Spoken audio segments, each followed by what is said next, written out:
At temporary bridge na pamalit sa bumagsak na Kabagan Santa Maria Bridge sa Isabela matatapos na. Umaabante sa balita si Abante reporter Isaiah Mirafuentes. Abante Radyo Live Report.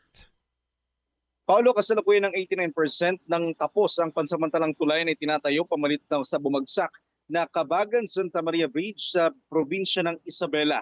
Ayon sa Department of Public Works and Highways, target nila itong buksan para sa mga light vehicles sa mga susunod na buwan. Hindi dapat lumampas sa 3 tonelada ang bigat ng sasakyan at 20 km/h lamang tinakdang maximum speed. Matatandaan na bumagsak ang tulay noong Pebrero ng nakaraang taon. Ilang araw lang nakalilipas matapos itong ideklarang completed. Ako, si Isaiah Mirafuentes, Abante.